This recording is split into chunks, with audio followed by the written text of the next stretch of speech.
Assalamualaikum warahmatullahi wabarakatuh. Waalaikumsalam warahmatullahi wabarakatuh. Yang saya hormati Bapak Kepala Sekolah SD Negeri 2 Cigombong atau yang mewakilinya. Yang saya banggakan Bapak Ibu Guru yang hebat yang berkenan hadir pada siang ini dalam acara diseminasi atau berbagi modul 1.4 tentang budaya positif. Perkenalkan, saya Rita Karisma sebagai moderator pada acara siang ini. Alhamdulillahirrahmanirrahim. Wassalatu wassalamu ala asrofil anbiya'i wal mursalin wa ala alihi wa sahbihi ajma'in, amma ba'du. Puji dan syukur marilah kita panjatkan kehadirat Allah Subhanahu wa taala karena berkat atas rahmatnya kita dapat berkumpul bertatap muka pada acara siang ini dalam keadaan sehat walafiat. Salawat beserta salam semoga tetap tercurah limpahan kepada junjungan alam yakni Habibana wa Nabiyyana Muhammad sallallahu alaihi wasallam. Baik Ibu dan Bapak, saya selaku pembawa acara izinkan saya untuk membacakan susunan agenda acara pada siang hari ini. Yang pertama adalah pembukaan, yang kedua adalah menyanyikan lagu Indonesia Raya, yang ketiga ada pemaparan materi dari narasumber, yang keempat sesi tanya jawab, yang kelima umpan balik, yang keenam refleksi, dan yang ketujuh penutup. Untuk mengefektifkan waktu, marilah kita buka acara ini dengan membacakan basmalah bersama-sama. Baik, menginjak kepada acara yang kedua yaitu menyanyikan lagu nasional Indonesia Raya. Hadirin dipersilakan berdiri.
Untuk acara selanjutnya adalah penyampaian dan pemaparan materi dari Bu Yuli. Kepadanya saya persilakan. Terima kasih. Bismillahirrahmanirrahim. Assalamualaikum warahmatullahi wabarakatuh. Waalaikumsalam warahmatullahi wabarakatuh. Alhamdulillahirrahmanirrahim. Saya ucapkan terima kasih kepada Bapak Kepala Sekolah atau yang mewakilinya dan juga Bapak Ibu guru hebat yang sudah berkenan hadir pada siang hari ini. Maaf mengganggu waktunya. Apa masih semangat? Alhamdulillahirrahmanirrahim. Sebelumnya saya ucapkan selamat datang pada guru-guru hebat. Mari kita belajar bersama, berkolaborasi, saling mendukung demi mewujudkan disiplin positif di sekolah kita tercinta ini, yaitu sekolah SDN Cigoro 2. Tepuk tangan dulu buat kita semua. Nah, Bapak Ibu guru kan tadi dari pagi sampai siang hari sudah berada di kelas bersama anak-anak. Pasti agak-agak stres, itu agak-agak capek, agak-agak apa lagi ya? Melelahkan ya. Sebelumnya kita harus breathing dulu ya. Kita melenturkan badan-badan kita dulu, agak-agak stres, kita merefresh dulu otak dulu kita. Yuk kita senam dulu semuanya. Oke, ayo di sini dulu semuanya. Di sini aja. Ya nggak apa-apa, suka-suka itu aja. Mau di sebelah nggak apa-apa. Diri aja. Ini lagi geser. Belakang.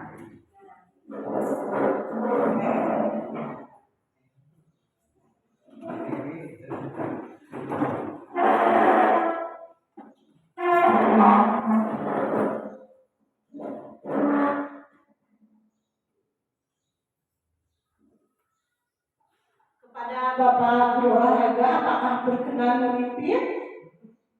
Bapak Guru Olahraga, Bapak Guru Dewi, apakah berkenan memimpin? Oh tidak, karena memakai baju batik ya. Samaan aja. Iya. Yuk, kita semangat.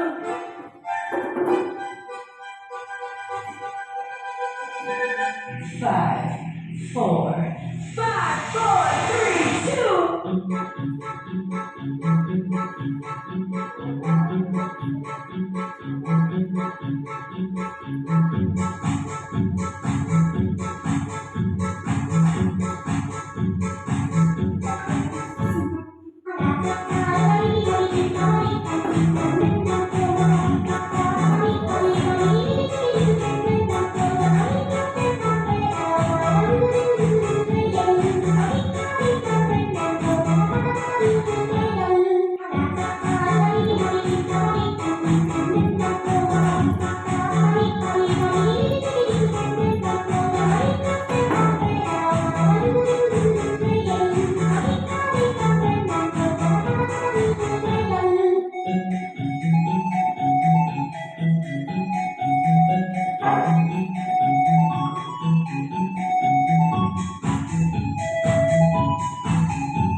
memegang peranan penting ya Bapak Ibu guru. Jadi kita itu sangat memegang peranan penting untuk menciptakan budaya positif. Nah, ada apa saja budaya positif ini? Ini adalah konsep utama dari modul budaya positif. Ada 7 konsep budaya positif ini Bapak Ibu. Yang pertama ada tentang perubahan paradigma belajar. Yang kedua, kebutuhan dasar manusia. Ada posisi kontrol restitusi, ada disiplin positif, ada motivasi perilaku manusia, keyakinan kelas, dan segitiga restitusi. Nah, Bapak Ibu guru hebat di sini mungkin sudah tahu ya semuanya. Saur bahasa Sunda mah abdi diri teh sanes sebagai mamatahan ngojai kamari sanes. Mari kita berdiskusi ya, kita sharing tentang hal-hal ini, bagaimana kita akan menciptakan budaya positif di sekolah kita. Baik, kita ke pembahasan satu persatu. Yang pertama tentang pembelajaran dengan paradigma baru. Apa itu pembelajaran dengan paradigma baru? Jadi pembelajaran paradigma baru ini dirancang berdasarkan prinsip pembelajaran yang terdiferensiasi, sehingga setiap siswa itu belajar sesuai dengan kebutuhan dan tahap perkembangannya untuk mewujudkan profil pelajar Pancasila. Bapak Ibu guru sudah sering ya mendengar apa itu profil pelajar Pancasila dengan elemen-elemennya. Selanjutnya, kita terlebih dahulu harus mengetahui apa itu paradigma baru. Nah, ini ya saya paparkan tentang definisi pembelajaran paradigma baru. Jadi definisi paradigma baru itu adalah dalam pembelajaran paradigma baru itu mencakup pemetaan standar kompetensi, merdeka belajar, dan asesmen kompetensi minimal, sehingga menjamin ruang yang lebih leluasa bagi pendidik, bagi kita untuk merumuskan rancangan pembelajaran dan asesmen sesuai dengan karakteristik dan kebutuhan peserta didik. Nah, pembelajaran paradigma baru ini memastikan praktik pembelajaran itu yang berpusat pada murid. Jadi kan kita sesuai dengan filosofi Ki Hajar Dewantara bahwa pembelajaran itu harus berpihak pada murid, bukan berpihak pada kita sebagai guru. Jadi murid yang harus mencari pengetahuan sendiri yang aktif ya. Yang mana setiap murid itu belajar sesuai dengan kebutuhan dan tahap perkembangannya.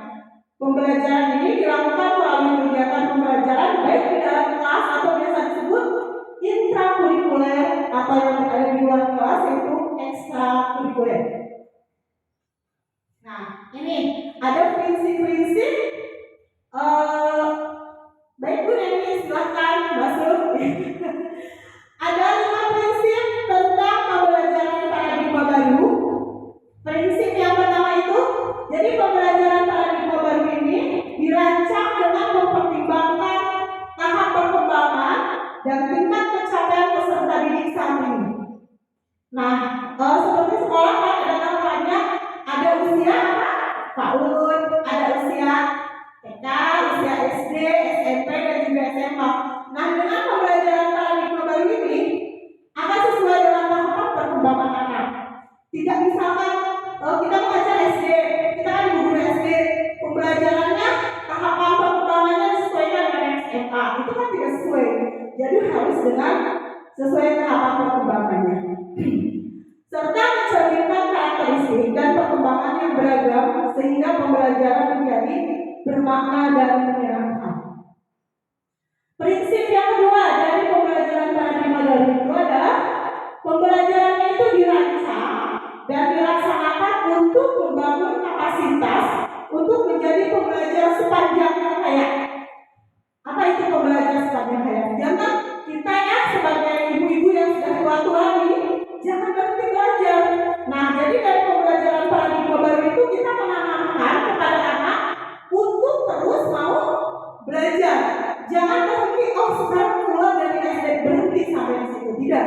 Tetapi harus punya keinginan untuk menjadi pembelajar sepanjang hayat, sepanjang hidup, sepanjang kita masih bernafas ya. Jadi kita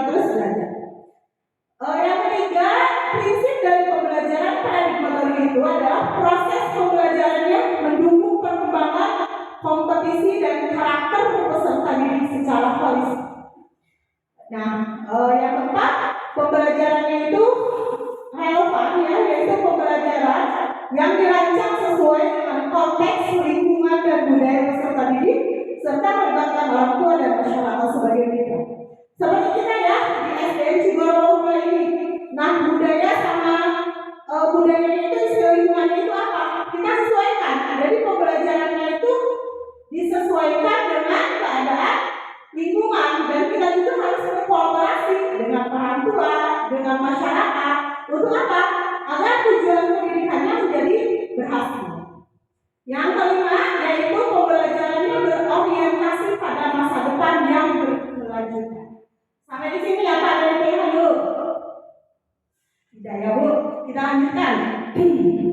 Nah tadi pernah mendengar di awal saya bahas tentang di paradigma baru itu ada pembelajarannya itu bersifat berdiferensiasi. Apa sih itu pembelajaran berdiferensiasi itu?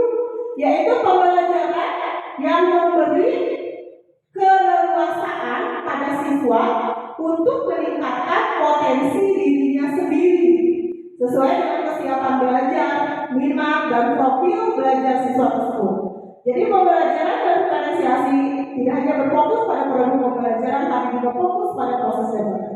Nah, jadi pada pembelajaran berdiferensiasi itu kita harus bisa melihat, menggali setiap anak yang berada di kelas kita itu minatnya apa, bakatnya apa, potensinya apa. Jadi kita tidak bisa menyamakan. Ada anak yang jago di matematika, tapi dia malas untuk menggambar. Nah, berarti minat dan bakatnya itu adalah di bidang matematika. Ada juga anak lukisannya itu bagus sekali, nah seperti ini ya, di kelas saya nih. Banyak sekali lukisan anak-anak. Mereka itu senang, bagus ketika menggambar. Tapi ketika pelajaran bahasa Indonesia, males Bu, ngarang nyari depok lagi. Nah, jadi setiap anak itu bakat, minat, dan potensinya itu berbeda-beda. Maka di pembelajaran paradigma baru kita gunakan pembelajaran berdiferensiasi agar pembelajaran itu bisa sukses dan berhasil sesuai dengan tujuan pendidikan nasional.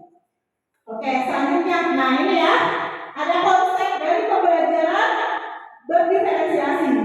Lingkungan belajarnya harus oke. Jadi harus diciptakan suasana kelas itu yang aman, nyaman, happy kata anak-anaknya. Jangan ketika masuk kelas itu cemberut, anak-anak kenapa? Pusing, belajarnya pusing. Nah, jadi kita harus bisa menciptakan lingkungan belajarnya itu yang oke.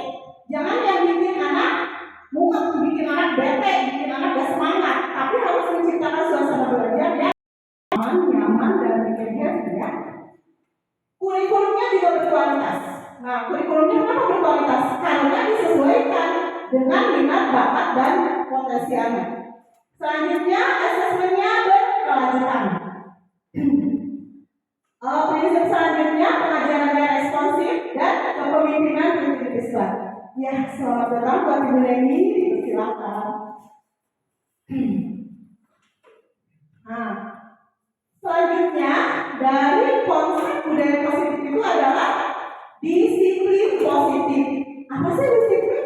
Sudah sering mendengar kita kata disiplin? Sudah ya. Disiplin itu dalam budaya kita itu mana kata disiplin itu dimaknai sebagai sesuatu yang dilakukan seseorang pada orang lain untuk mendapatkan kepatuhan dan memiliki kecenderungan ketidaknyamanan serta sering dihubungkan dengan tata tertib yang berkaitan dengan sanksi dan hukuman bagi yang melanggar. Contohnya seperti ini. Kita menuliskan tata tertib ya, tata tertib kelas dilarang terlambat masuk sekolah. Nah, apakah dengan adanya tata tertib itu semua anak tidak terlambat? Ada ya yang terlambat, tetap ada. Karena apa?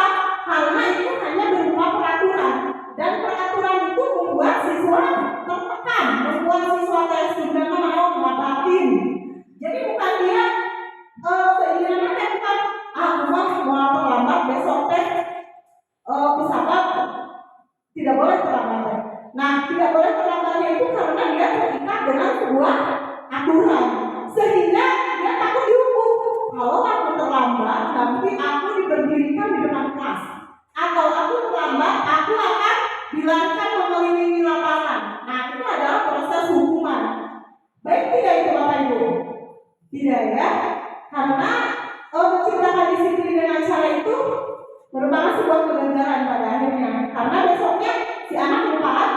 dengan tata tertibnya.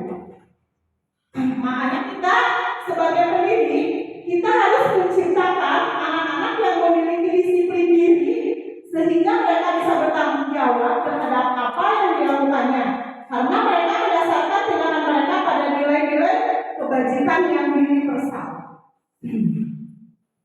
Nah, inilah apa itu sih kebajikan, nilai-nilai kebajikan yang universal itu telah dipaparkan saya di modul 14 tentang budaya positif yang mengajarkan nilai-nilai kebajikan itu merupakan hal kunci yang diajarkan kepada siswa kita.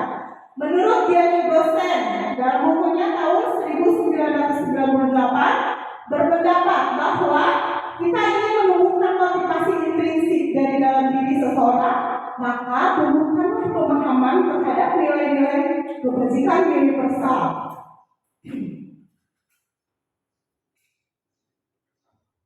Nah, jadi disiplin apa tuh yang harus kita ciptakan teh? Tadi kan ada disiplin berdasarkan peraturan ya atau hukuman. Selanjutnya ada disiplin yang merupakan pendekatan dalam diri anak itu tanpa hukuman dan hadiah. Mau sih maminya? Nah itu disiplin positif yang akan kita ciptakan. Jadi disiplin positif yang harus kita ciptakan pada diri anak itu adalah disiplin yang diawali tidak dengan aturan, tidak dengan hukuman, juga tidak dengan reward atau hadiah. Pernahkah Bapak Ibu ngasih reward atau hadiah ke anak? Misalkan gini, besok kamu tidak boleh datang terlambat. Kalau kamu datang tepat waktu, ibu akan ngasih kamu uang 5.000. Nah itu reward. Jadi si anak itu datang ke sekolah apa karena dia disiplin atau karena uang 5.000? Uang 5.000. Nah setelah itu besoknya si ibu masih duit uangnya 5.000. Nah apakah dia akan disiplin? Tidak, karena disiplinnya itu karena uang 5.000. Jadi kalau kita tidak kasih uang 5.000, disiplinnya hilang deh ya. Nah di sini berarti kita yang akan ciptakan itu disiplin yang didasarkan dari diri sendiri, kesadaran. Nah di sini saya memaparkan tentang nilai-nilai kebajikan ya. Nilai-nilai kebajikan. Yang pertama itu ada yang namanya Equal Primary Years Program. Di sini nilai-nilai kebajikan apa sih yang bisa kita kembangkan? Ada toleransi, merasa hormat, integritas, mandiri, menghargai, antusias, empati, dan pengetahuan, kreativitas, kerjasama, percaya diri, dan komitmen. Selanjutnya ada 9 pilar karakter Indonesia Heritage Foundation atau biasa disebut IHF. Nah di sini kita akan menemukan cinta Tuhan dan segenap cintanya, kemandirian dan tanggung jawab, kejujuran. Nah kejujuran, nih membahas tentang kejujuran nih. Kalau misal kita ke anak, ada temennya kehilangan uang nih. Karena dia takut dihukum, kalau ada aturan kan di kelas kita, kalau ada anak yang mencuri pasti dihukum. Nah, anak yang mencuri tersebut jujur nggak? Tidak. Kenapa? Karena dia takut dihukum. Berarti kedisiplinnya datang dari diri sendiri tidak? Tidak. Karena hukuman ya dan menimbulkan ketidakjujuran. Hormat dan santun, dermawan, suka menolong dan gotong royong, percaya diri, kreatif dan bekerja keras, juga kepemimpinan dan keadilan, baik dan rendah hati, toleransi, kedamaian dan kesatuan. Nah, ada juga nilai-nilai kebajikan itu adalah petunjuk seumur hidup dan keterampilan hidup, lifelong with peace and life skill. Bisa Ibu Bapak lihat ya di depan. Karena saya capek membacanya, silakan Bapak Ibu dibaca dulu, dilihat dulu. Sudah cukup? Nanti bisa saya sharing ya ke Bapak Ibu. Sharing materi tentang diseminasi hari ini, nanti saya sharing. Nah, salah satu bentuk budaya positif yang dikembangkan di sekolah adalah menerapkan disiplin positif. Jadi apa itu disiplin positif? Disiplin positif itu adalah suatu cara penerapan disiplin di lingkungan sekolah harus tanpa kekerasan, tanpa ancaman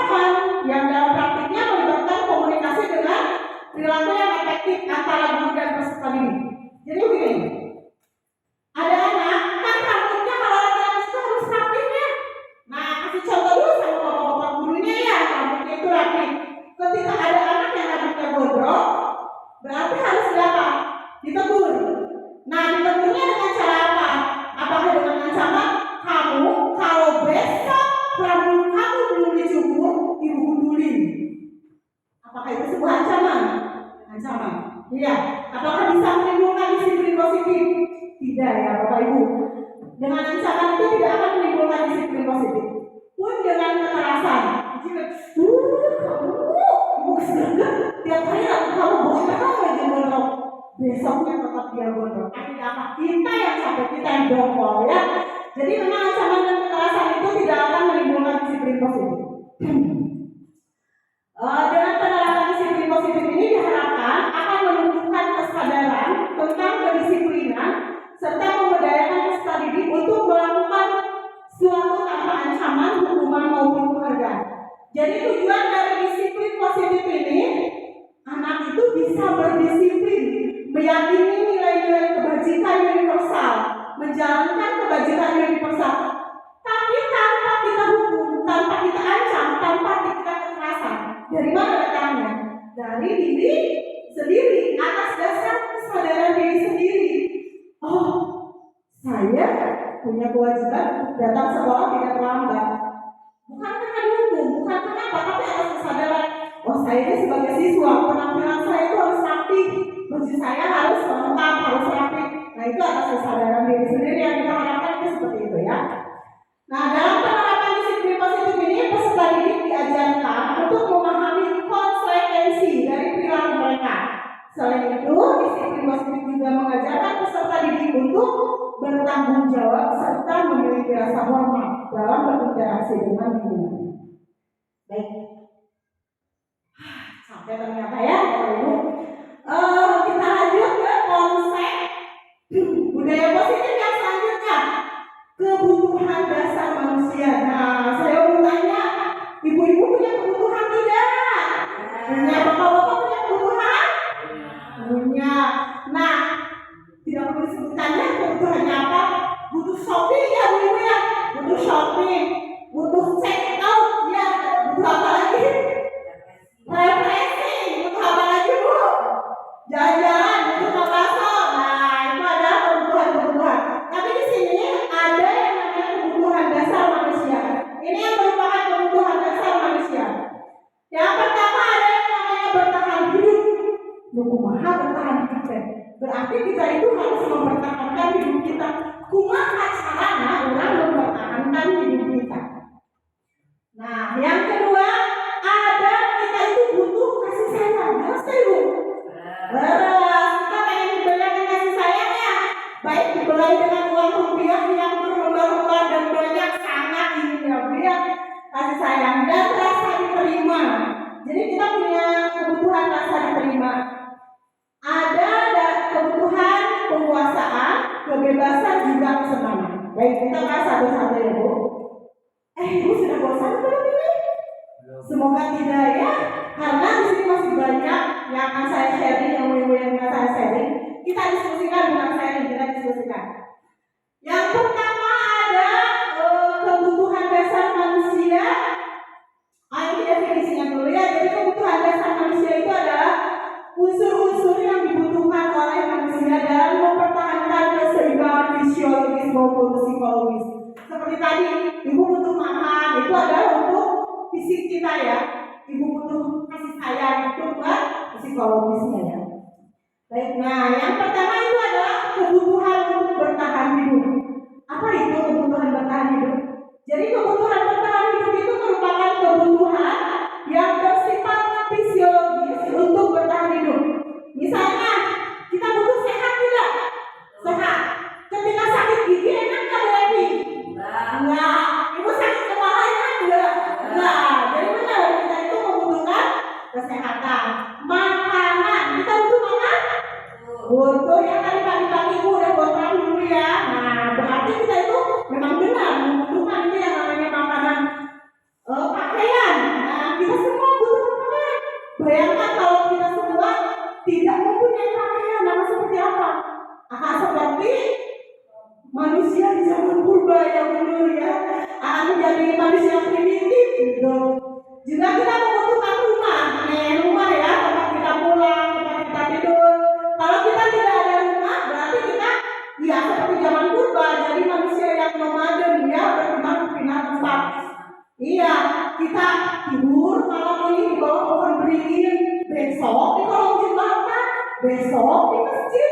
Nah, hidup kita tenang tidak? Tidak. Ya, makanya kesehatan, makanan, pakaian dan rumah itu merupakan suatu kebutuhan untuk bertahan hidup. Nah, ada satu kasus misalnya yang terjadi di sekolah dasar, ialah kita ya di sekolah, ketika ada anak yang selalu minta bekal makanan temannya. Nah, diketahui ternyata kalau dia meminta bekal kepada temannya berarti dia lapar. Ya, dia lapar karena tidak punya makanan. Dia lapar nih, minta bekal ke temannya. Nah, diketahui ternyata hal tersebut itu terjadi karena orang tuanya tidak pernah memberikan bekal makanan untuknya. Dengan demikian dia meminta makanan ke temannya itu untuk memenuhi kebutuhan dasarnya untuk makan gitu. Yaitu kan si anak udah dikasih bekal ceritanya sama ibunya ini dari rumah ke sekolah, dia temannya lagi makan, mintalah, ambillah. Nah, perbuatan seperti itu adalah perbuatan yang untuk memenuhi kebutuhan dia untuk bertahan hidup ya. Yang kedua, kebutuhan dasar manusia itu adalah kasih sayang. Nih, ibu-ibu sangat membutuhkan kasih sayang ya. Sangat dipeluk-peluk, cinta-cinta, sayang-sayang ya Bu ya. Dan juga rasa diterima. Udah saya bilangin ya. Jadi kebutuhan akan kasih sayang dan rasa diterima ini termasuk ke dalam kebutuhan psikologis. Pada umumnya, nah anak-anak yang memiliki kebutuhan dasar kasih sayang dan rasa diterima yang tinggi, dia selalu ingin disukai, diterima oleh lingkungannya dengan baik. Ibu sekalian nggak anak di kelas itu caper? Ada yang caper, loncat-loncat, pokoknya seperti ini diperhatikan gitu sama teman atau sama guru sama kita ya. Nah, berarti dia itu sedang membutuhkan kebutuhan kasih sayang dan rasa diterima. Mereka juga akrab dengan kedua orang tuanya. Biasanya mereka juga akan semangat untuk belajar karena suka pada gurunya. Nah, kasus yang terjadi di sekolah misalnya ada ya seperti itu ya tadi, ada anak yang suka membuat onar, anak yang suka membuat masalah. Berarti dia itu sedang mencoba untuk memenuhi kebutuhan dia untuk dikasih sayang dan diterima. Selanjutnya, penguasaan atau power. Penguasaan atau power ini merupakan kebutuhan pengakuan atas kemampuan yang berhubungan dengan kekuatan untuk mencapai sesuatu, menjadi kompeten, menjadi terampil, diakui atas prestasi dan keterampilan yang dimiliki. Dapat membuat pencapaian dihormati, ingin didengarkan, meninggalkan pengaruh dan memiliki rasa harga diri. Nah, anak-anak yang memiliki kebutuhan dasar akan penguasaan yang tinggi biasanya selalu ingin menjadi pemimpin. Mereka juga suka mengamati sebelum mencoba hal baru dan merasa kecewa apabila melakukan kesalahan. Nah, ada contohnya ya, contoh kasus di sekolah dasar adalah suka ada anak yang merasa hebat, ada anak yang merasa paling jagoan. Dia itu suka mengganggu temannya. Nah, sehingga dengan dia mengganggu temannya, si temannya itu merasa takut atau memenuhi keinginannya. Dengan seperti itu dia sedang berusaha untuk memenuhi kebutuhan dasarnya sebagai penguasa. Selanjutnya, kebebasan. Nah, anak-anak dengan kebutuhan kebebasan atau freedom yang tinggi menginginkan pilihan. Mereka itu perlu banyak bergerak, menyukai hal-hal yang baru dan menarik, dan suka mencoba-coba. Anak-anak akan merasa mampu mengekspresikan diri secara mandiri, tidak tergantung pada orang lain, dan tidak mudah terpengaruh oleh orang lain. Contoh kasus di sekolah dasar ialah anak yang selalu diberikan bekal makanan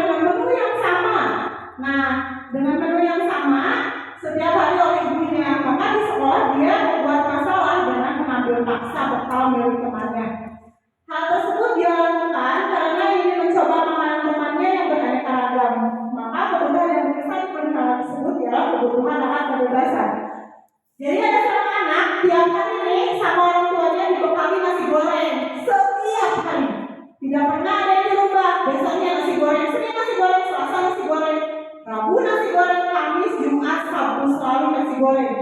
Nah, karena setiap hari dibekali nasi goreng, ketika lihat di kelas temennya itu bawa mie goreng, maka dia tertarik, dia minta, dia ambil karena menginginkan. Nah, hal seperti itu adalah dia senang memenuhi kebutuhan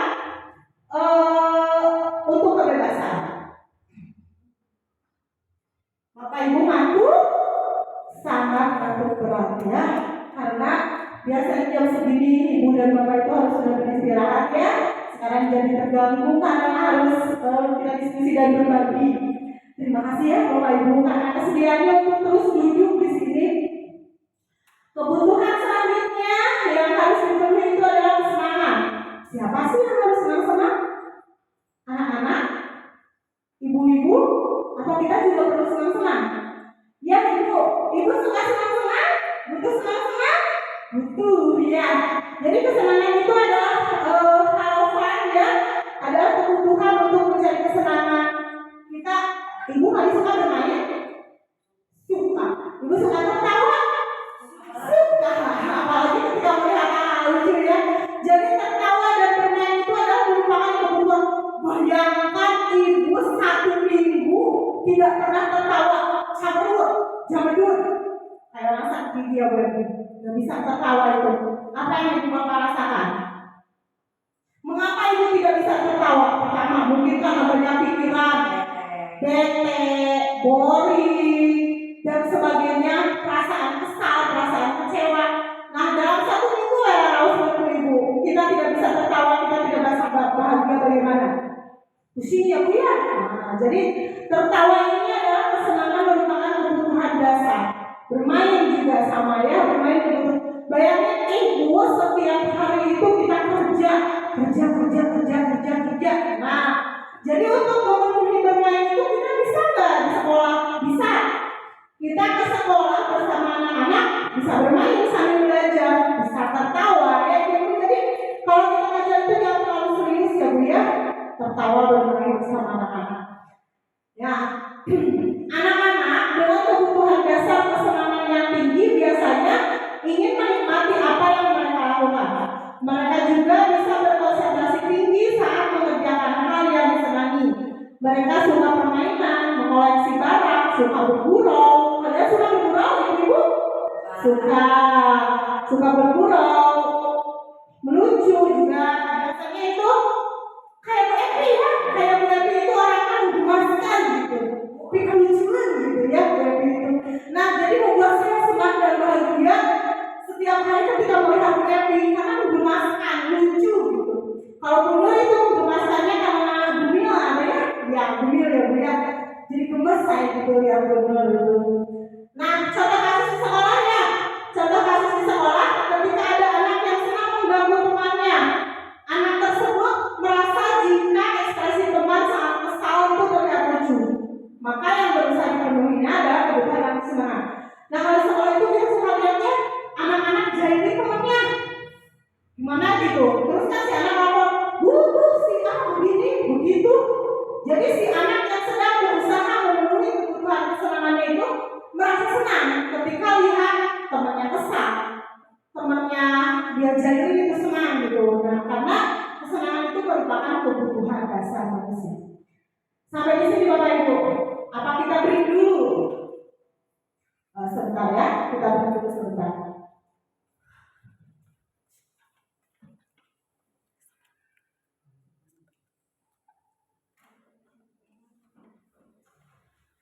Oke, sudah cukup breaknya? Kita lanjutkan ya. Nah, kita lanjut ke motivasi perilaku manusia. Apa sih motivasi? Pernah mendengar motivasi? Apa Ibu pernah mendengar motivasi?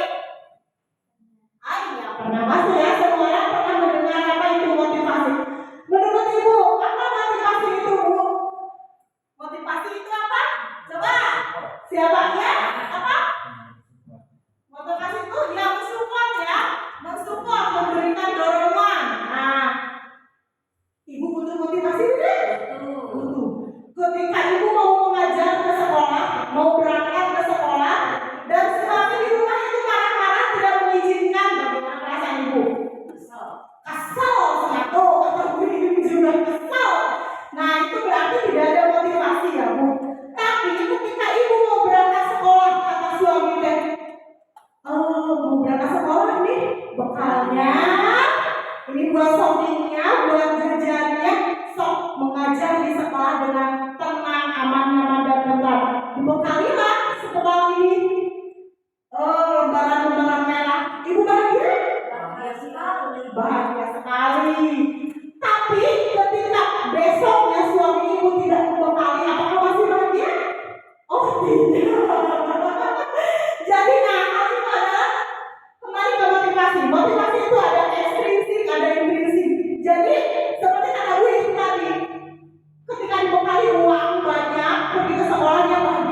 ya Bu ya.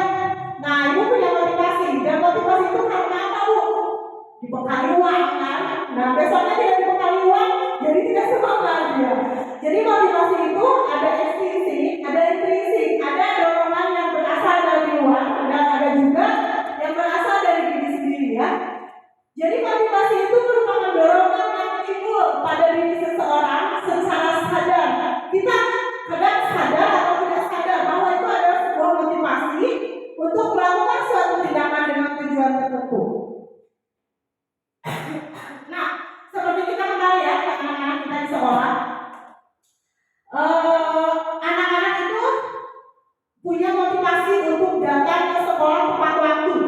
Tetapi ada tetapinya nih, karena dia takut dihukum, karena dia merasa tidak nyaman, tidak enak sama ibu guru, tidak enak sama teman-teman. Makanya saya harus datang pagi, saya harus selalu datang pagi, karena kalau tidak datang pagi nanti saya dihukum atau diomongin sama teman-teman gitu. Nah ini adalah murid melakukannya disiplin ini karena dia takut dihukum. Itu merupakan motivasi yang berasal dari luar, yaitu motivasi ekstrinsik ya. Ada juga misal ibu besok kalau semuanya pakai baju yang rapi, ibu akan kasih hadiah kalian sebungkus coklat semuanya. Nah anak-anak ketika hari besok itu memakai pakaian yang rapi semuanya. Menurut Bapak Ibu itu motivasinya dari dalam atau dari luar? Luar, iya, motivasi ekstrinsik ya menurut saya. Motivasi ekstrinsik yang berasal dari luar. Jadi anak memakai baju yang rapi, seragam yang rapi karena akan mendapatkan coklat dari Ibu Rita ya. Makanya dia berpakaian rapi. Ketika Ibu Rita tidak ngasih coklat, amat sakti Ibu gitu ya. Berarti itu adalah motivasinya dari ekstrinsik dari luar. Karena sebuah reward atau penghargaan atau imbalan ya. Nah, motivasi mana sih yang agar disiplin positifnya itu paten di diri sendiri? Harus berasal dari diri sendiri. Harus si anak itu harus bisa menghargai nilai kebajikan diri sendiri. Murid melakukan disiplin ini karena dia menyadari, sadar akan nilai-nilai kebajikan dirinya. Jadi kita harus bisa menanamkan bahwa disiplin itu adalah nilai baik, bahwa bertanggung jawab itu nilai baik, bahwa saling menghargai dan menghormati itu nilai baik. Nah dia menyadari bukan karena hukuman dan imbalannya. Seperti itu ya. Jadi menurut Bapak Ibu, motivasi yang paling baik itu ekstrinsik atau intrinsik berarti? Intrinsik ya. Jadi motivasi yang paling baik itu adalah motivasi intrinsik ya, yang berasal dari dalam diri sendiri. Oke Bapak Ibu, kita lanjut. Nah ini ya, motivasi intrinsik seperti yang tadi saya paparkan sebelumnya. Jadi motivasi ekstrinsik itu berasal dari luar karena dilakukan karena sebuah hukuman, karena sebuah imbalan. Nah motivasi intrinsik ini yang paling bagus itu ya, yang harus kita tanamkan ke diri siswa itu adalah motivasi intrinsik. Jadi motivasi yang muncul dari dalam atas kesadaran dirinya sendiri. Ya benar ya?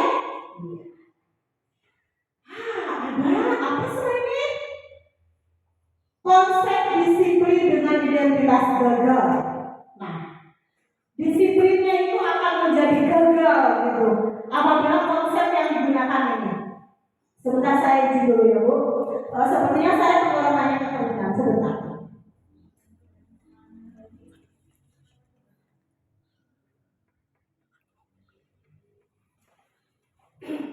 Ya. Nah ini adalah konsep disiplin dengan identitas gagal. Jadi disiplin yang akan kita terapkan itu akan terancam sebuah kegagalan apabila kita menerapkan konsep ini. Konsep apa? Seperti tadi yang saya paparkan, hukuman dan penghargaan. Kenapa? Seperti tadi, anak memakai seragam yang rapi karena dia takut dihukum, takut dilarikan, takut diberdirikan di lapangan, takut diberdirikan di depan kelas.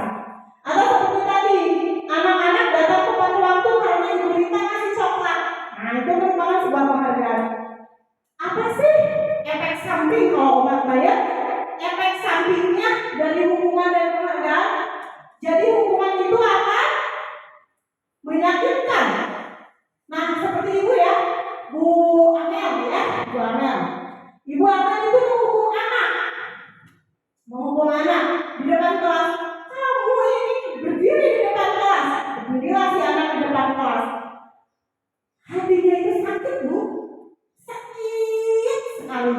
Mungkin ibu bapak pernah mengalami dulu ya, ketika waktu sekolah, sakitnya itu pakai bingit, Bu. Bingit sakitnya itu, hati itu sakit kalau kita dihukum. Terus menimbulkan rasa tidak nyaman, akan menimbulkan rasa tidak nyaman. Ketika kita berdiri di depan kelas, anak itu berdiri di depan kelas, suka ada yang kayak gini, goyang-goyang. Nah, itu kan, itu karena mereka tidak nyaman. Dilihat sama teman-temannya, dicemooh sama teman-temannya. Nah, itu akan menimbulkan rasa tidak nyaman. Selanjutnya, siswa takut.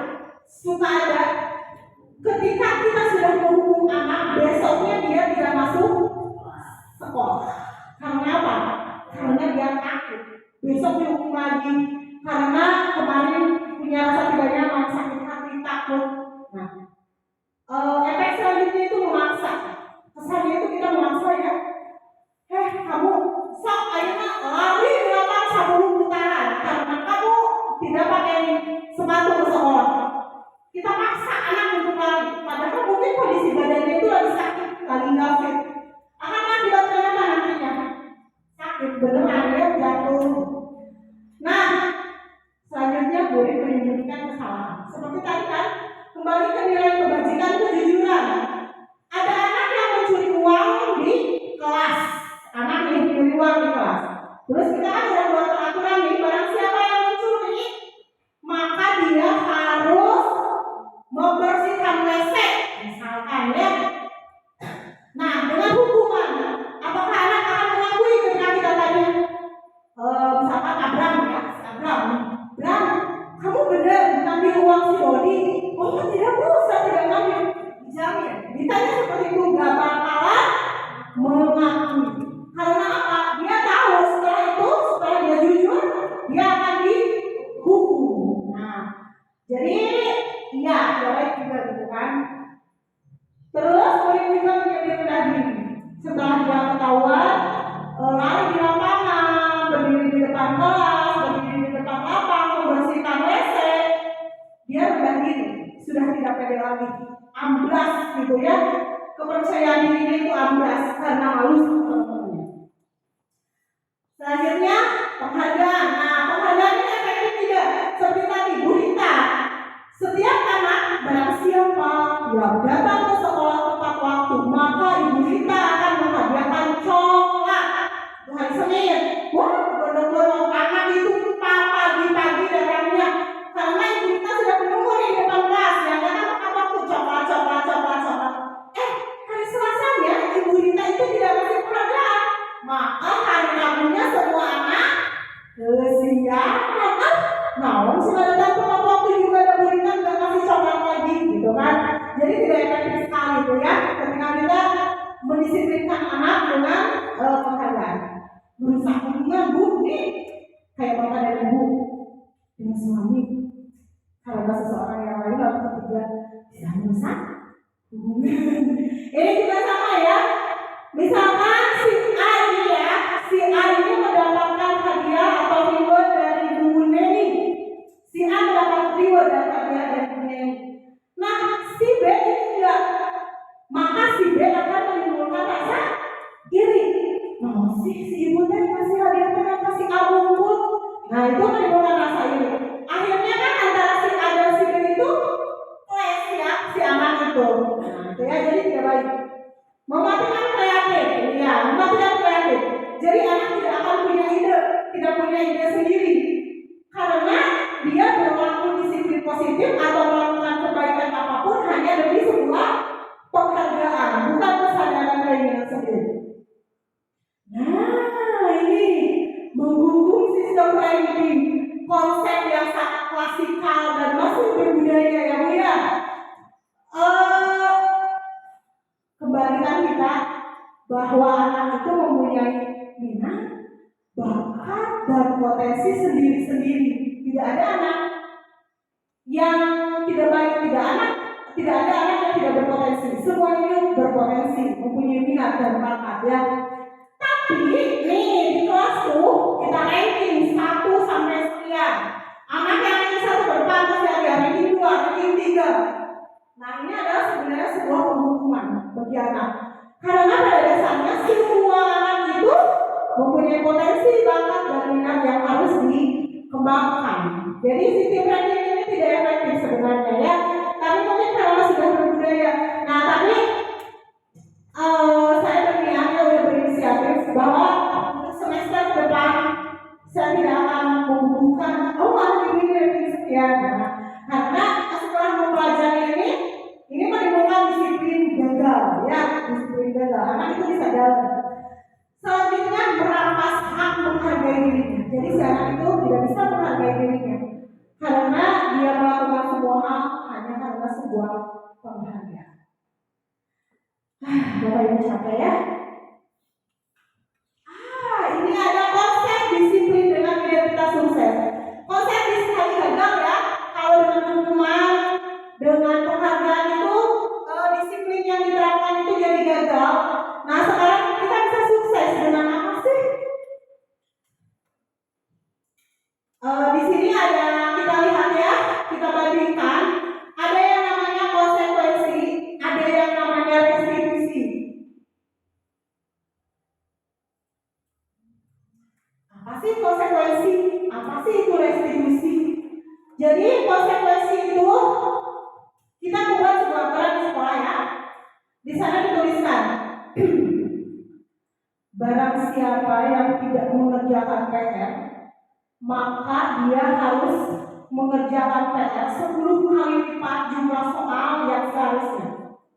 Misalkan soal PR ada 10, jadi si anak sudah tahu kalau dari 10 soal itu tidak mengerjakan, kalikan 10, dia harus mengerjakan berapa soal Bu? 100. Bayangkan anak mengerjakan soal 100 berkali lipat. Tapi itu sudah konsekuensi. Kita terapkan di kelas, misalkan konsekuensinya ya. Nah, apa yang akan terjadi? Itu hanya berupa penguatan jangka pendek. Itu penguatan jangka pendek saja ya. Jadi anak-anak itu mengerjakan PR-nya itu karena dia tahu kalau tidak mengerjakan PR, konsekuensinya dia harus mengerjakan soal yang 10 kali lipat banyaknya. Kalau soalnya ada 10, oh berarti saya kalau tidak mengerjakan 10 soal ini, nanti saya disuruh guru mengerjakan 100 soal. Nah itu ya konsekuensi. Itu tidak baik ya Bapak Ibu. Itu hanya penguatan jangka pendek. Selanjutnya karena bukan kesadaran dari diri, tetap aja males gitu. Ketika ganti guru, nah itu misalnya saya ya, yang menerapkan konsekuensi itu saya di kelas 5. Begitu dia naik ke kelas 6, hilang lagi karena konsekuensinya hanya saya yang buat, tidak lagi mengerjakan PR-nya ya. Nah, konsekuensi itu perlu monitoring berkelanjutan. Capek Bu kalau kita menerapkan konsekuensi karena kita harus memonitor anak terus agar dia bisa berdisiplin dan mengembangkan nilai-nilai atau menerapkan nilai-nilai kebajikan itu harus kita monitor. Hari ini hari Senin, kita lihat, coba lihat siapa yang bajunya tidak rapi. Besoknya lagi, besok siapa yang bajunya tidak rapi. Hari Rabu kita monitor lagi, siapa hari ini yang bajunya terus saja seperti itu. Jadi jangan sampai kalau menerapkan konsekuensi ya, stimulus respon. Nah ini ya, seperti juga ya kurang baik gitu ya. Murid mengerjakan itu disiplin dan nilai-nilai kebajikannya bukan karena dia benar-benar menghargai dirinya sendiri, tapi karena murid itu menghormati peraturan yang sudah dibuat. Nah, kita juga kehilangan waktu ya untuk merenung kesalahan. Jadi si anak ketika diberikan konsekuensi, begitu pulang ke rumah kan bisa merenung, apa ya kesalahan saya tadi sampai guru saya bukan seperti itu, tapi dasar si ibu, aduh malah saya capek disuruh nulis soal 100, dasar si ibu bikin saya capek. Bukan merenungi kesalahan si anak, tapi ngomong. Begitu pulang ke rumah. Nah, ada lagi nih yang namanya restitusi. Apa sih itu restitusi? Jadi restitusi itu adalah proses menciptakan kondisi bagi murid untuk memperbaiki kesalahan mereka, sehingga mereka bisa kembali pada kelompok mereka dengan karakter yang lebih kuat. Nah, dengan restitusi ini adalah di mana ada anak yang berbuat kesalahan, tapi kita tidak menghukum,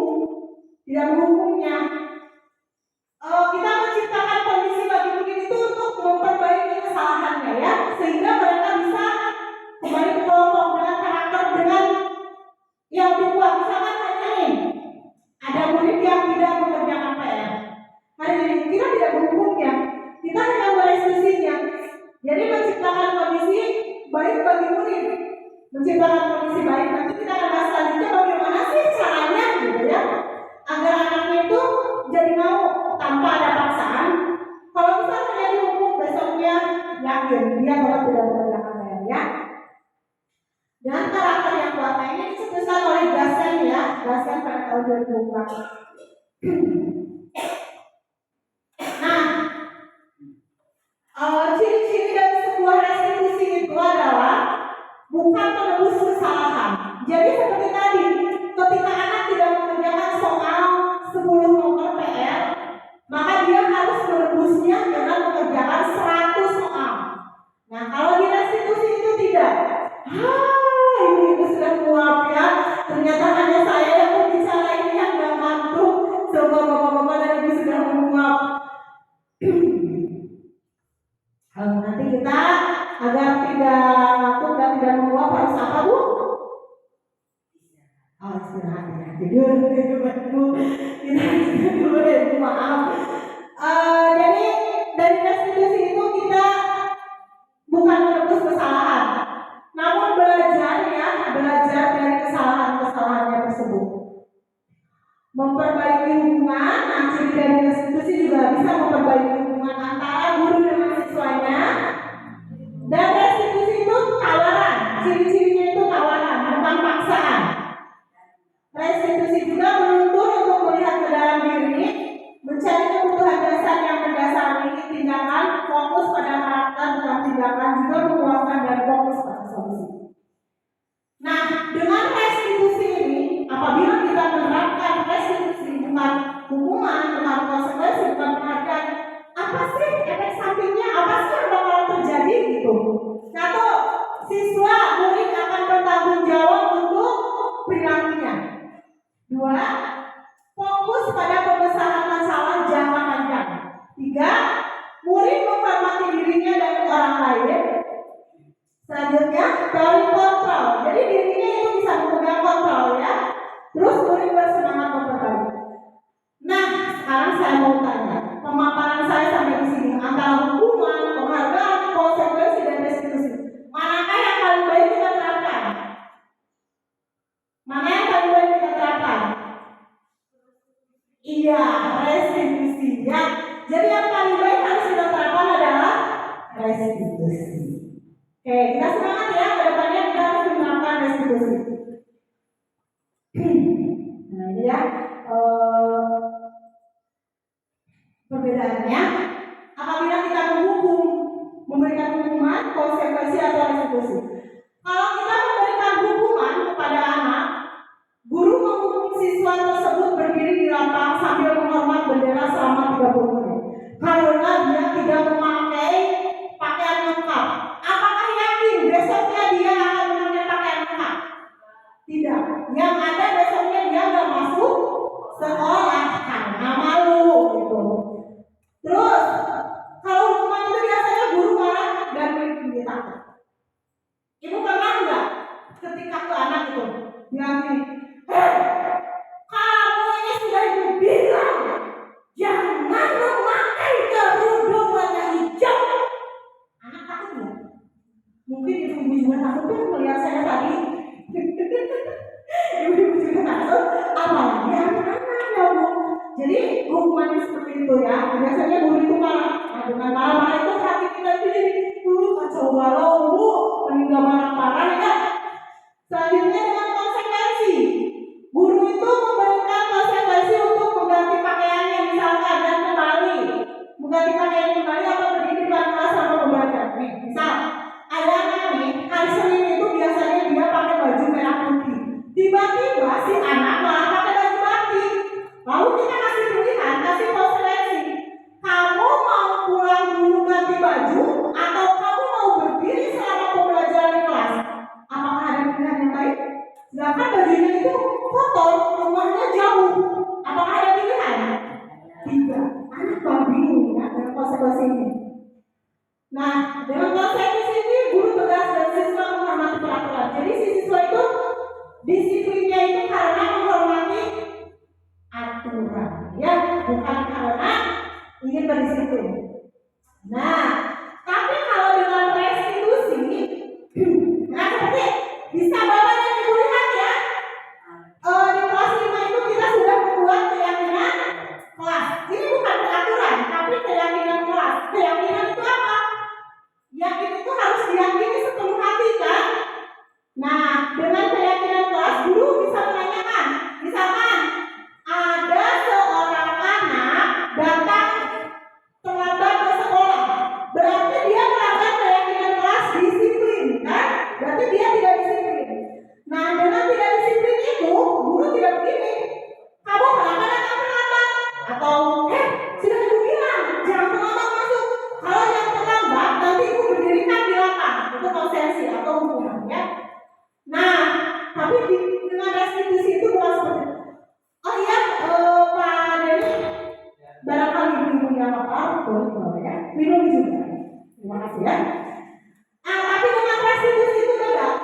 Kita tidak memarahi, tidak memukul anak berputar-putar lari di belakang, tidak memukul di depan kelas. Kita hanya menanyakan, apakah ada keyakinan kelas yang kalian langgar, yang kamu langgar? Kita tunjukkan, oh ada bu, saya tidak disiplin. Nah, apa kesalahannya? Terus kita menanyakan, apa yang akan kamu lakukan selanjutnya? Oh, saya akan perbaikinya gitu. Jadi dibawa ke situasi yang enak ya. Terus guru juga terbuka dan siswa menghormati dirinya dan orang lain. Dengan persekusi ini siswa itu terbuka. Apa sih namanya kalau bisa berbicara itu komunikatif. Komunikatifnya kita bisa berbicara komunikatif. Itulah perbedaan antara hukuman konsekuensi dan restitusi. Apabila anak contohnya tidak pakai pakaian seragam sesuai aturan ya. Selanjutnya dari konsep budaya positif itu adalah 5 posisi kontrol restitusi. Nah ini yang harus Bapak Ibu pahami ya, harus dipahami. Selama ini kita menggunakan posisi kontrol yang mana gitu. Ada 5 ya posisi kontrol itu. Yang pertama ada posisi kontrol penghukum.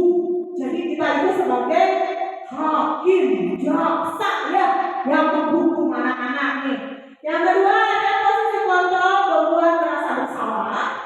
Yang ketiga ada posisi kontrol teman.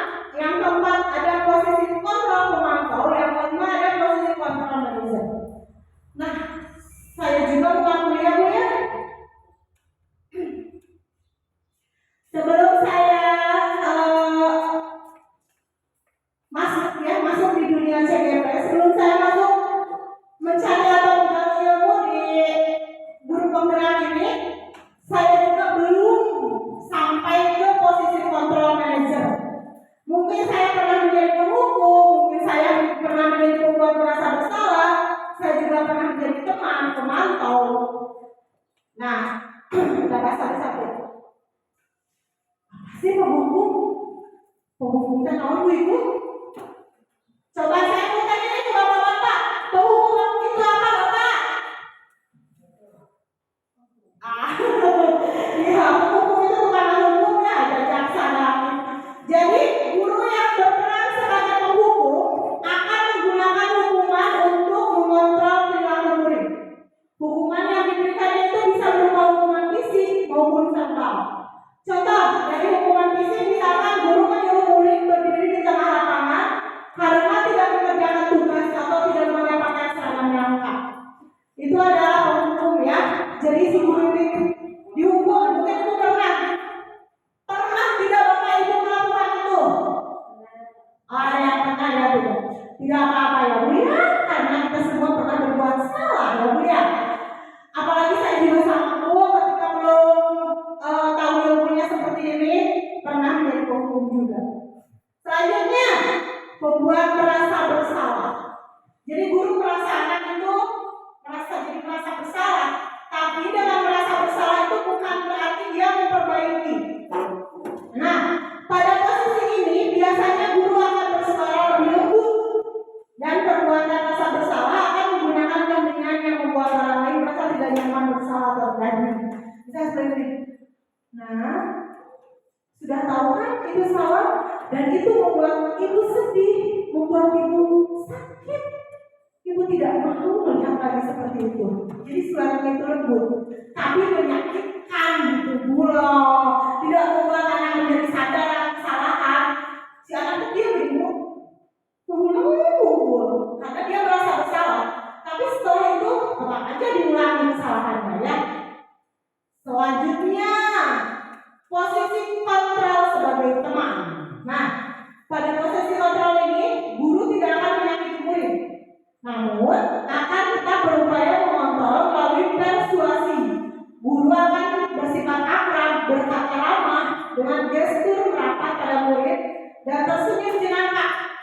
Dampak posisi kontrol ini dapat positif dan negatif. Positifnya adalah menjalin hubungan baik antara guru dan murid, sedangkan negatifnya akan muncul rasa ketergantungan murid dan guru. Gini, misalkan gini, ada seorang anak yang berbuat salah.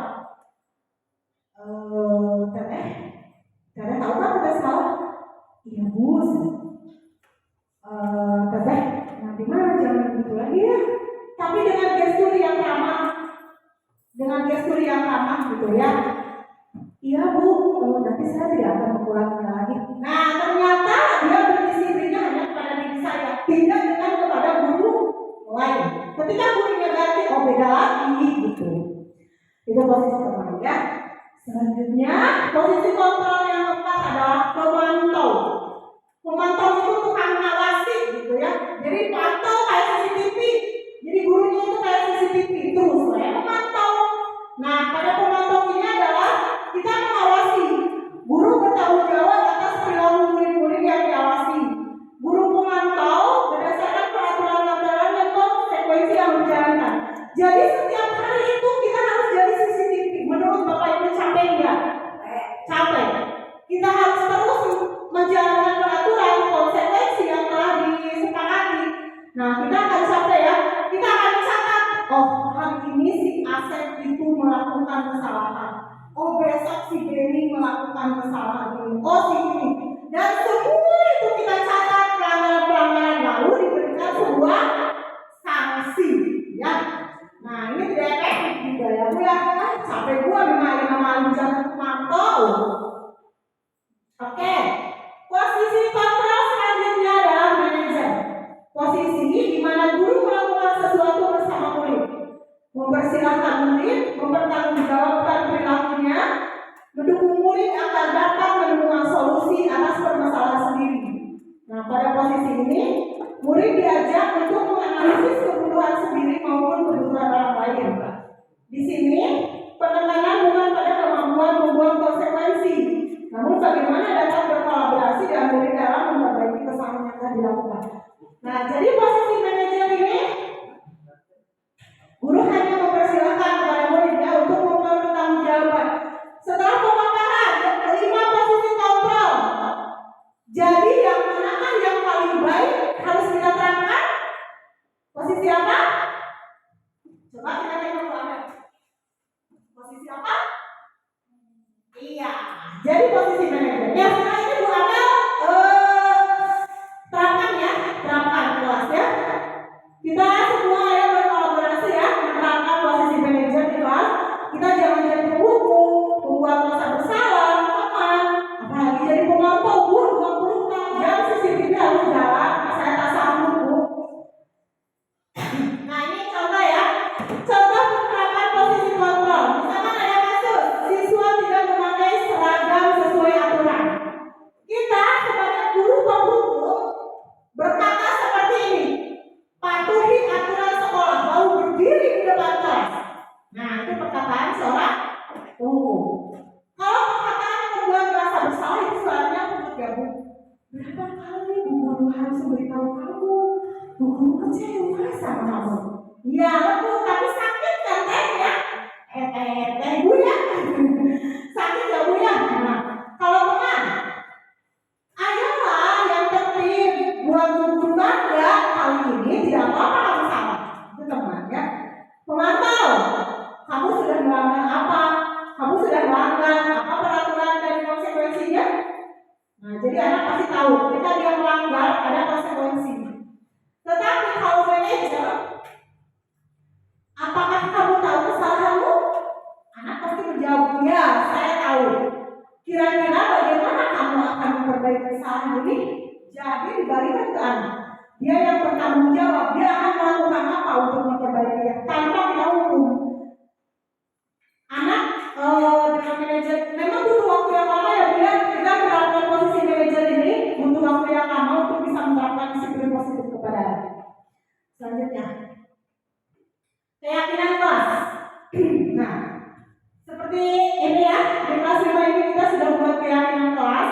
Jadi keyakinan kelas itu mengapa keyakinan kelas, mengapa tidak peraturan kelas.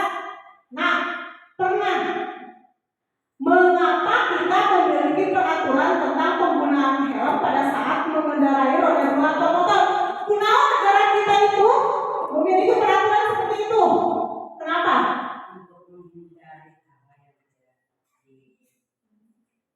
Iya, jadi nilai kebajikannya itu adalah keselamatan. Nah, itu peraturan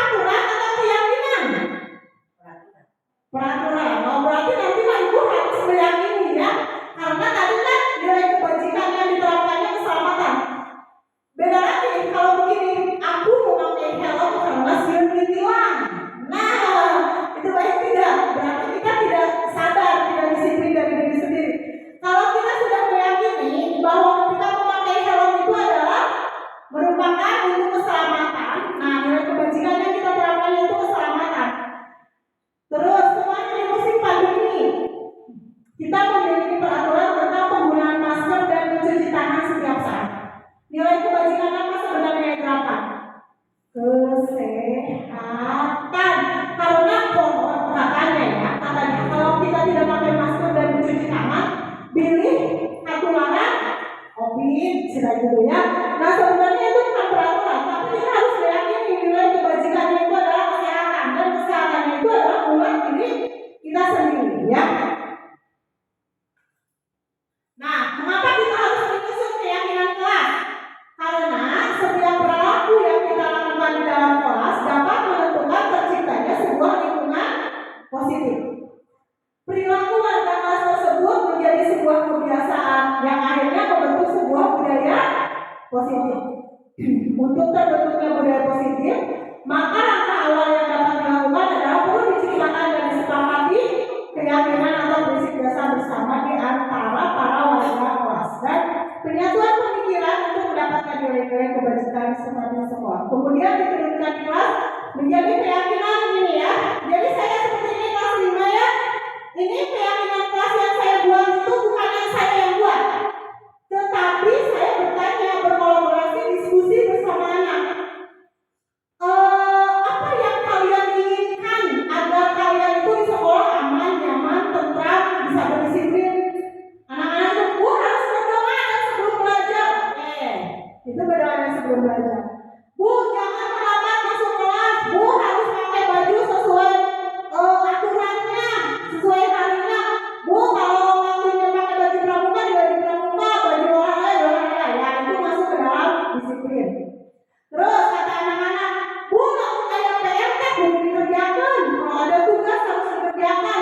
Terus kalau diskusi deh, Bu, harus semuanya aku mikir. Oh itu tanggung jawab gitu ya.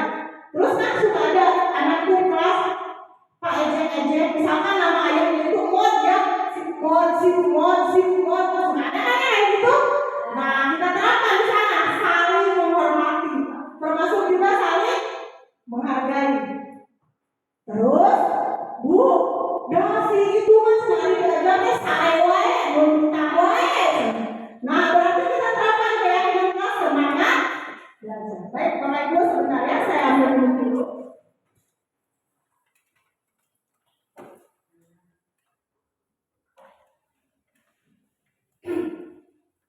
Itu ya. Nah, terus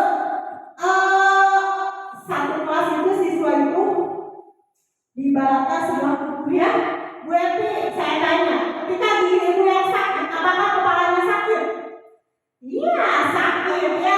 Jadi itu ibaratkan kita sebagai tubuh. Jadi harus saling menyayangi.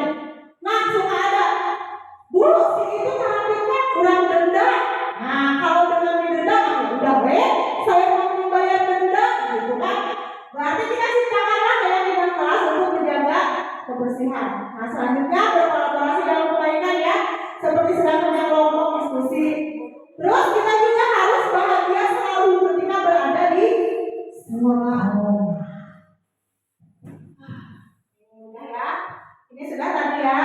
Nah ini ya kegiatan membuat keyakinan kelas waktu di kelas 5. Jadi nanti Bapak Ibu, Bu Im kelas 1, Bu Nemi kelas 2, Bu Epi kelas 3, Bu Dedanita kelas 4, Bu Im kelas 6, Bu guru olahraga juga ya, ibu-ibu guru PAI juga ya.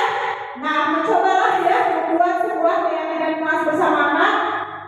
Apa sih langkah-langkahnya? Pertama kita diskusikan dulu bersama anak. Nah jadi yang namanya keyakinan kelas itu biasanya gini, tidak boleh berisik. Nah kita ubah. Jadi di keyakinan kelas ini tidak ada kalimat negatif, harus positif semuanya. Jadi tidak, misalkan tidak terlambat datang ke sekolah. Nah kita ubah kalimat negatif tersebut menjadi positif, yaitu disiplin ya. Itu ya. Setelah itu kita merumuskan peraturan-peraturan yang dibuat itu menjadi sebuah keyakinan. Nah itu proses penempelannya ya, itu proses penempelannya di sana, itu proses penempelan keyakinan kelas. Dan akhirnya kita sepakat dibuatlah banner agar terbaca setiap hari. Dan anak bisa mengingat terus, ketika anak-anak mau berisik ketika belajar kan ada keyakinan kelas harus saling menghormati gitu ya, jadi diingat. Baik, selanjutnya, nah ini ya keyakinan kelas yang dibuat sesuai yang di sana itu. Jadi kita itu berdoa sebelum dan sudah belajar, disiplin, tanggung jawab, saling menghormati, semangat belajar, saling menghargai, saling menyayangi, menjaga kebersihan, berkolaborasi dalam kebaikan, juga bahagia selalu. Nah, ini langkah-langkahnya ya. Bagaimana sih langkah-langkah pembentukan keyakinan kelas? Jadi, keyakinan di kelas itu harus lebih abstrak. Harus lebih abstrak dari peraturan. Kalau peraturan itu tercetak jelas, tidak terlambat datang ke sekolah, jelas gitu ya. Kalau di sini peraturannya abstrak itu jadi tidak menakutkan. Kalau anak membacanya tidak boleh terlambat masuk sekolah, nanti dihukum berdiri di depan kelas. Kesannya itu kan mengerikan ya Bu ya.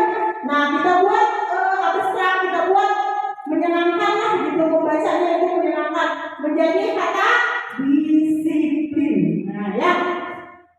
Nah, keyakinan kelas juga kebetulan yang kami sepakati 10 ya, itu sedikit saja juga boleh, yang penting mudah diingat dan dijalankan. Nah, harus berupa pernyataan universal, seperti tadi, tidak boleh memakai baju salah seragamnya.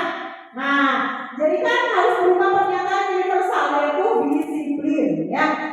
Terus disesuaikan juga dengan kondisi kelas dan sekolah agar mudah diterapkan. Nah, seperti saya katakan tadi, jangan ada kalimat negatif, jangan ada kata tidak boleh, jangan, tapi harus dibuat dalam bentuk yang positif. Maksudnya biar nggak mengerikan gitu, biar anak pas bacanya itu nggak takut. Selanjutnya semua warga kelas dan sekolah dilibatkan. Ya, seperti saya tadi ya, saya dan anak-anak itu berdiskusi, jadi kami yang membuat ya. Setelah ini silakan Bapak Ibu coba ya di kelas masing-masing. Nah, apalagi sini segitiga. Segitiga apa? Ini adalah segitiga restitusi. Apa sih segitiga restitusi itu? Segitiga restitusi itu adalah merupakan sebuah strategi yang dapat dilakukan sebagai proses menciptakan kondisi menuntut murid untuk memperbaiki kesalahan-kesalahannya. Nah, ya. Jadi dalam konsep segitiga restitusi itu kita ada 3 langkah ya Bapak Ibu. Yang pertama kita harus menstabilkan identitas. Menstabilkan identitas itu bagaimana? Meskipun anak berbuat kesalahan, tapi kita bisa membawa anak ke suasana yang tidak menakutkan. Jadi ketika anak berbuat kesalahan, nggak merasa takut, nggak merasa takut kita hukum. Nah, pertanyaannya itu seperti kita semua akan melakukan hal terbaik yang bisa kita lakukan. Gitu. Langkah yang kedua dari segitiga restitusi itu adalah validasi tindakan yang salah. Jadi kita tanyakan kesalahan apa yang sudah Anda lakukan, bukan kita yang menyebutkan, bukan kamu itu ya hari ini tidak pakai sepatu warna hitam, kamu itu salah, bukan seperti itu. Tapi kita yang menanyakan, divalidasi gitu, anak yang sadar diri atas kesalahannya. Selanjutnya menanyakan keyakinan kelas, berarti seperti tadi, memakai sepatu tidak warna hitam, itu apa? Disiplin, berarti dia tidak disiplin ya. Nah kita tanyakan dia ingat dia dengan keyakinan kelasnya. Jadi ada berapa langkah Ibu dalam segitiga restitusi? 3. Yang pertama ada menstabilkan identitas, 2 validasi tindakannya salah, dan menanyakan keyakinan. Nah di sini saya ada kasus ya, ada kasus di kelas 5 itu ada anak yang melanggar peraturan sekolah itu tidak memakai sepatu. Coba kita lihat ya.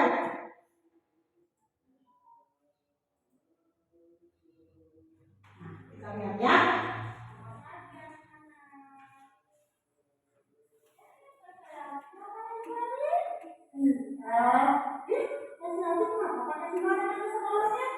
Bawahnya kesianan, jadi lupa nara sepatunya. Oh iya, nggak apa-apa. Udah tapi yang memang tidak pakai sepatu ke sekolah ya. Tapi kan saya sudah bagus, sekolah juga tidak kesianan ya. Nah, ini jawabannya ada keyakinan kelas yang lainnya tidak? Ada. Apa tuh? Disiplin. Jadi menurut kakak disiplin itu penting tidak? Penting. Nah, saya disiplin itu penting agar tidak kesiapan dan tutup ilmunya dipakai ke depannya nanti boleh ngapain? Pasang alarm atau dibangun mama sama ayah. Oh iya bagus, jadi kan ke depannya bersedia memperbaiki ya. Dan dari siang tadi mau pasang alarm dan harus dibangun mama sama ayah. Sudah ya, begitu. Ya sekarang masuk kelas belajar ya. Terima kasih ya. Ya, Ibu. Ya, seperti ini. Jadi ini sana kan melanggar peraturan ya Bapak Ibu, tidak memakai sepatu. Tapi kita tidak langsung, Selvi, kenapa kamu tidak? Nah, tidak ya. Tapi kita pertama kita ikuti langkah-langkah ini. Nah, langkah-langkah segitiga restitusi. Kita menstabilkan identitas. Kita bertanya, kenapa Selvi tidak memakai sepatu ke sekolah? Oh Bu, saya bangunnya kesiangan, jadi saya terburu-buru. Kita bawa anak ke suasana enak. Tidak apa-apa, karena bukan teteh yang pernah melakukan itu. Pernah ada yang lain juga temannya memakai sandal ke sekolah gitu. Nah, tapi terus kita validasi, udah memvalidasikan kesalahan anaknya. Apa kesalahannya? Tidak memakai sepatu. Kita tanya keyakinan kelas apa yang dilakukan? Tidak disiplin. Bukan kita yang menentukan langkah. Terus selanjutnya teteh mau ngapain? Katanya tadi akan memasang alarm atau minta mama sama ayah membangunkan agar tidak kesiangan. Nah setelah itu berarti tidak terburu-buru ya. Nah selanjutnya ya, ini kasus yang kedua, ada yang melanggar peraturan tidak mengerjakan PR.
Sudah Bapak Ibu lihat kan videonya. Jadi dengan restitusi ini anak tidak soal Bapak Ibu ya sama kita. Dan insya Allah kedepannya dia akan bisa memperbaiki dari kesalahannya. Karena bukan kita yang menentukan apa yang harus dilakukan agar tidak berbuat kesalahan lagi, tapi anak ya.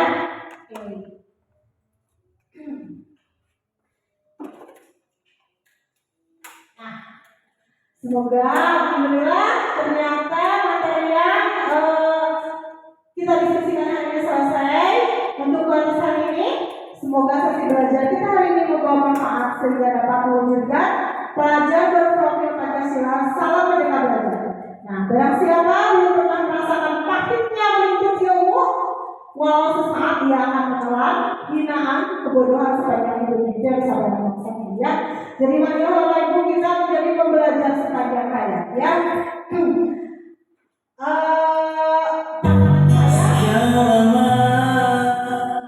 Paparan saya hari ini cukup sampai di sini. Akhir kata saya ucapkan wassalamualaikum warahmatullahi wabarakatuh. Terima kasih. Salam guru penggerak Indonesia Maju. Dan kita terus aja ya. Sampai jumpa lagi Bapak Guru Ibu hebat di kesempatan selanjutnya. Semoga kita terus bisa berkolaborasi dalam segala bentuk kebaikan. Saya mohon maaf atas segala hilaf.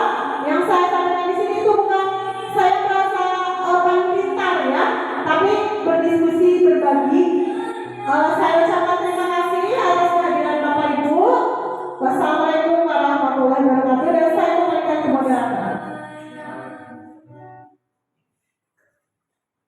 Atas pemaparan materinya yang sangat luar biasa dan menjadikan ilmu untuk kita semua, ilmu yang tentunya sangat bermanfaat. Baik, hadirin memasuki sesi berikutnya yaitu sesi tanya jawab. Nah, di sini pada diskusi ini kita akan buka 3 sesi untuk bertanya, 3 orang penanya untuk setiap sesinya. Baik, silakan kepada Bapak Ibu yang ingin bertanya untuk mengacungkan tangannya. Baik, sebentar.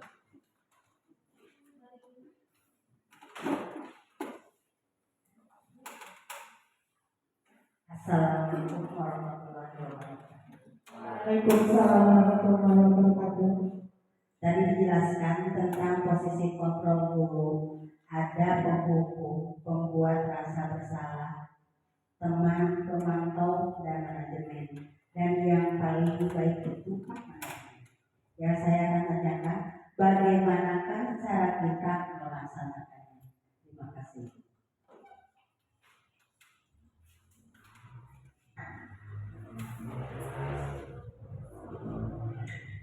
Untuk pertanyaannya kita hitung terlebih dahulu, jadi 3 orang penanya nanti baru dijawab. Baik, silakan kepada ibu bapak yang ingin bertanya.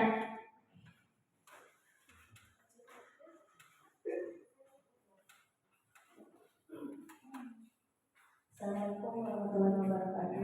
Waalaikumsalam warahmatullahi wabarakatuh. Terima kasih atas waktunya. Tadi adanya penjelasan tentang disiplin positif ya. Nah, yang ingin saya tanyakan, bagaimana cara mewujudkan disiplin positif yang benar? Terima kasih. Assalamualaikum warahmatullahi wabarakatuh. Warahmatullahi wabarakatuh.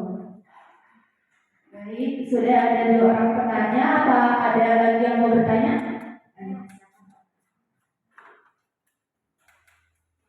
Assalamualaikum warahmatullahi wabarakatuh. Waalaikumsalam warahmatullahi Saya wabarakatuh. ingin bertanya, Bu, mengapa dengan hukuman tidak menjadikan anak disiplin? Itu aja.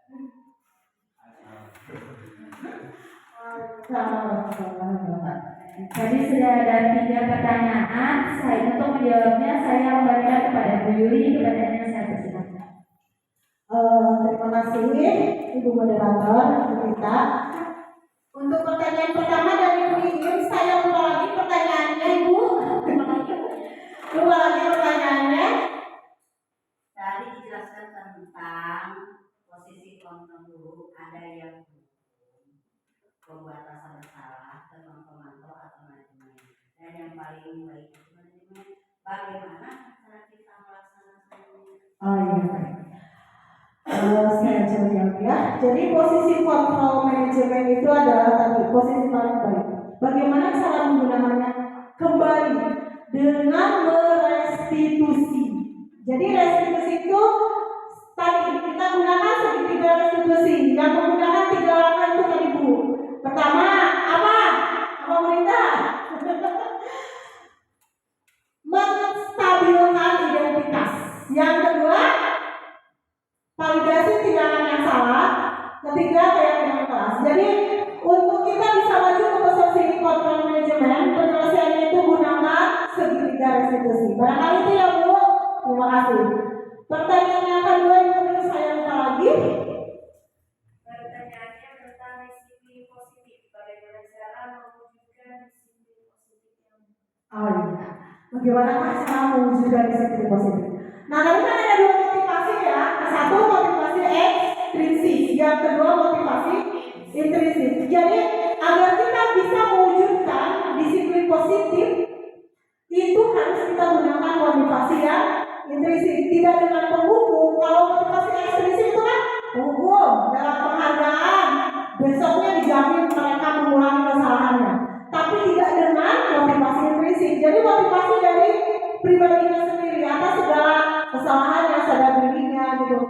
Bisa kita gunakan lagi tadi segitiga restitusi. Jadi anak akan menyadari kesalahannya, bagaimana dia akan memperbaikinya. Seperti itu mungkin benar puas?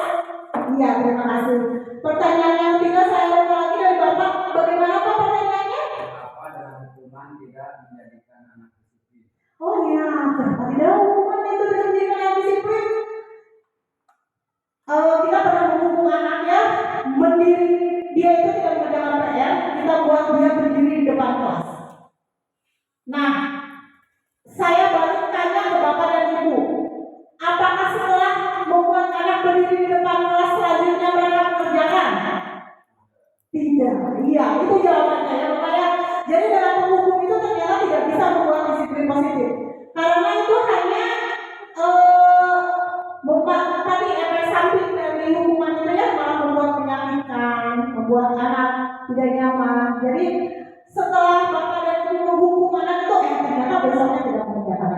Ya, mungkin itu Ibu Rina.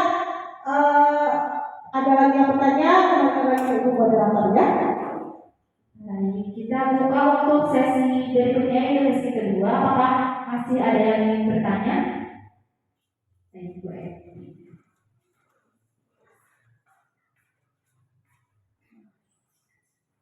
Assalamualaikum warahmatullahi wabarakatuh. Waalaikumsalam warahmatullahi wabarakatuh. Tadi dijelaskan di dalam pendekatan restitusi dengan cara menanamkan disiplin positif kepada murid, dan selain itu apa saja ciri-ciri dari restitusi tersebut? Terima kasih. Assalamualaikum warahmatullahi wabarakatuh. Warahmatullahi wabarakatuh. Yang ditanyakan ciri-ciri restitusi. Baik, silakan, ada lagi yang ingin bertanya?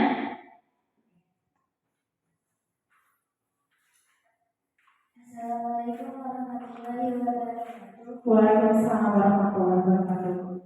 Apa perbedaan konsentrasi dan restitusi? Waalaikumsalam warahmatullahi wabarakatuh. Baik, sudah ada 2 orang penanya. Ada lagi yang ingin bertanya? Baik, nampaknya cukup ya untuk sesi kedua. Ternyata ada 2 orang penanya, Bu Yuli. Nah, untuk jawabannya saya persilakan. Terima kasih Bu Rita ya.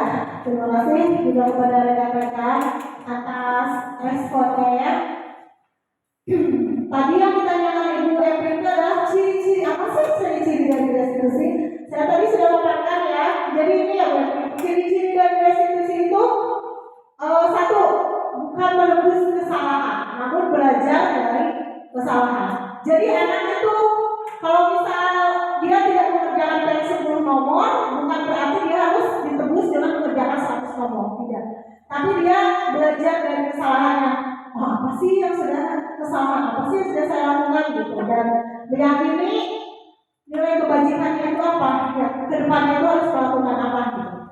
Selanjutnya ciri dari restitusi juga memperbaiki hubungan. Seperti saya tadi kan di kelas 1 dan kelas 2, hubungan saya dengan anak-anak itu tidak jadi renggang gitu. Tetap kita baik karena anak merasa aman dan nyaman dengan metode restitusi ini. Ketika mereka berbuat salah pun masih merasa aman, tetapi mereka akan mempertanggungjawabkan, merubahnya. Selanjutnya tawaran, bukan paksaan. Jadi kita tawarkan seperti tadi. Selanjutnya apa yang akan bisa dilakukan? Nah, gitu kan? Ditawar, bukan dipaksa. Tidak, kamu besok harus membersihkan WC. Kalau itu paksaan ya. Selanjutnya menuntut untuk melihat ke dalam diri. Ya, seperti tadi. Apa kesalahan atau adakah yang sudah dilanggar? Jadi kembali ke diri siswa sendiri, dia yang mengevaluasi.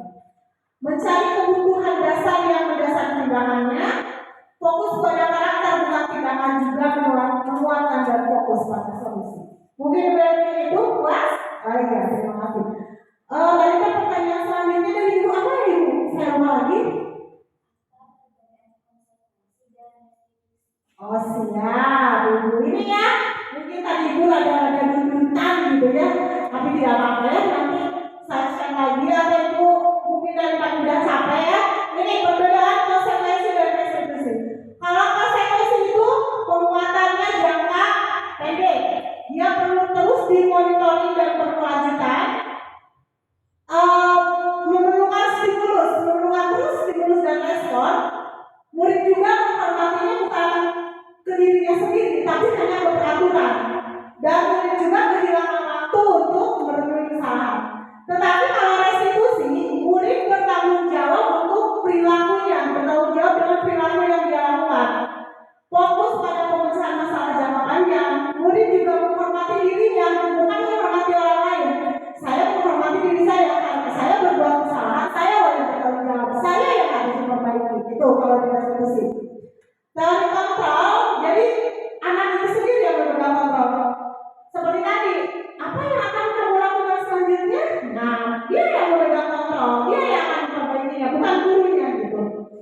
Terus murid juga ternyata bersemangat. Seperti tadi SLT-nya, saya kesiangan, saya tidak pakai sepatu. Oh, nanti saya harus bagaimana ya? Dia punya cara gitu untuk memperbaikinya. Oh, saya akan pasang alarm biar kesiangan, atau minta mama atau ayah membangunkan.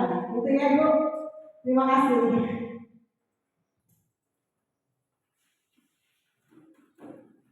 Baik, sebelum ditutup saya ada lagi apakah masih ada yang ingin bertanya? Sudah cukup ya. Baik, demikian hasil pemaparan materi yang disampaikan oleh Bu Yuli. Berikut dengan sesi tanya jawab dan debat berikutnya. Demikianlah hadirin, tadi itu pemaparan tentang budaya positif pada modul 1.4 program pendidikan guru penggerak. Jika izinkan saya untuk menyimpulkan hasil dari pemaparan materi yang tadi telah disampaikan, yaitu tentang konsep utama dari budaya positif, menyebarkan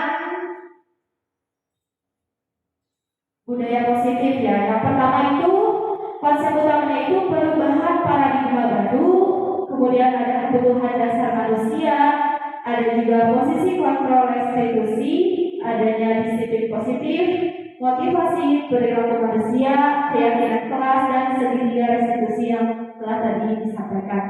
Nah, semoga kita semua sebagai guru-guru bisa menciptakan budaya positif di sekolah kita masing-masing, khususnya di kelas kita masing-masing. Baik, untuk menutup acara ini, mari kita sama-sama mengucapkan hamdalah. Saya sebagai moderator memohon maaf apabila terdapat banyak kekurangan dan kesalahan baik dari segi perkataan maupun perbuatan. Terima kasih atas perhatiannya. Kurang lebihnya mohon maaf. Wassalamualaikum warahmatullahi wabarakatuh. Waalaikumsalam.